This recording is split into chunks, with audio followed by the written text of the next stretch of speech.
Thank you. Senator Luján. Thank you, Mr. Chairman. To all the families that are here, thank you for being here. Not just lifting the memories and names of those that you lost personally, but of all 64 that we lost. For reminding us that behind policy, behind these decisions, that there's people. And I want to thank you all for being here. Chair Homendy, one of the many findings and recommendations in this report, one that stood out to me, is how the lack of communication and coordination between the FAA and the Army contributed to this crash. What's even more concerning is that this lack of coordination apparently has not been resolved. Just yesterday, we saw how the lack of coordination between the FAA and the Department of Defense can lead to widespread confusion. Flights were delayed, canceled for many of my constituents, Senator Cruz's constituents, and others throughout the United States. But it's more than those flights being canceled. It's the worry and the uncertainty that also came from this. There's still been no answer from the President, from the United States government, from the Department of Transportation, from the Department of Defense, and now we're learning the Department of Homeland Security.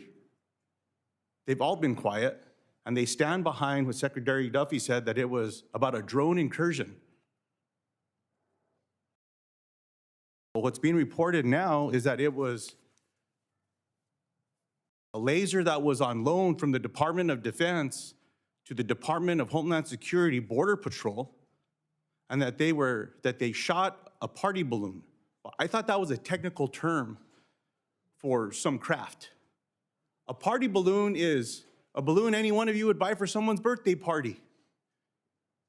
And they shut down, they said they were going to shut down air traffic for 10 days without calling the White House, without calling the Department of Defense. Do you all know how long the airspace was shut down over Venezuela when the full force of the United States military went down there? 24 hours. Further, what's being reported is that the FAA and DoD have said that this technology was safe for air travel. It also says that there's accounts that there were DoD personnel on the ground there with Border Patrol.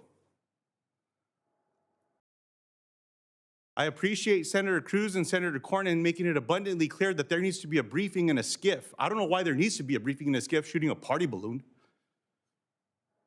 But it's not just the Department of Defense that needs to be there, the Department of Transportation, the FAA as part of the Department of Transportation, the Department of Homeland Security, and the Border Patrol, and the people that were on the ground that did this. And I want to know why they're not communicating. So my question to you is, are you going to investigate this?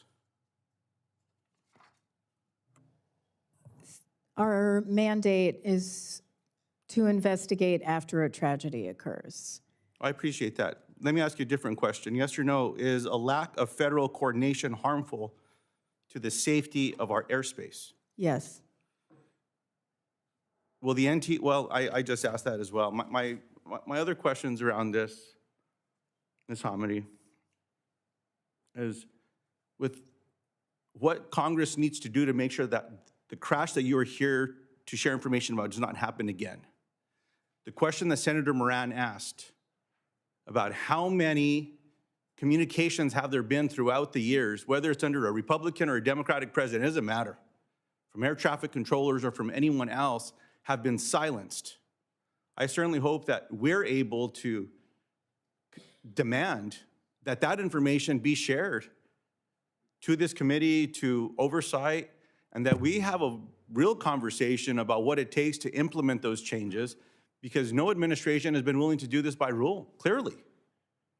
From the point that Senator Duckworth made, that even a phone that should be used to communicate is not even being utilized.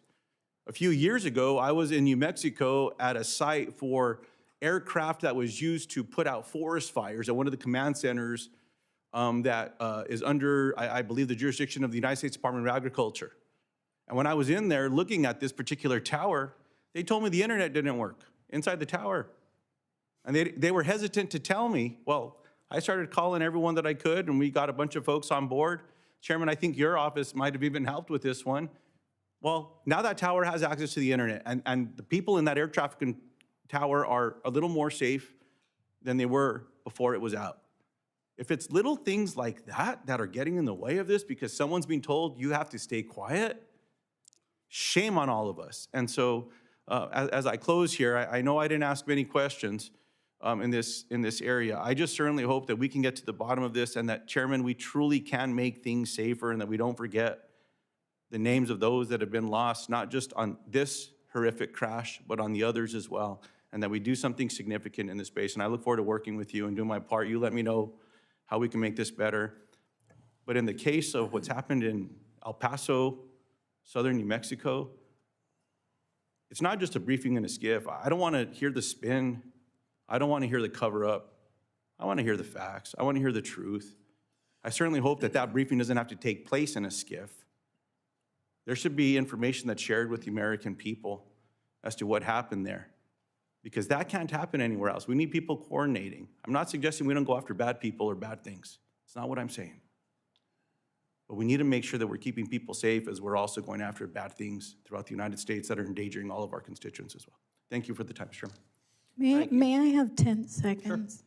Just, and I don't know, we're not involved in El Paso, but what I will say is we did note the poor safety culture within the air traffic organization. And throughout our investigation, we found numerous people were afraid to talk to us. They didn't want to be formally interviewed. Some people actually came directly to me, and that would not be appropriate for me to talk to them in an investigation. So over time, our investigators were able to gain their trust to then interview them, but some people wouldn't provide their names. They were scared.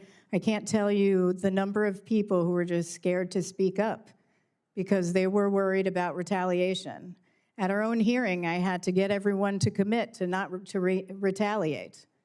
Still, that occurred, but it's not a good culture right now. I appreciate that. Thank you, Chairman.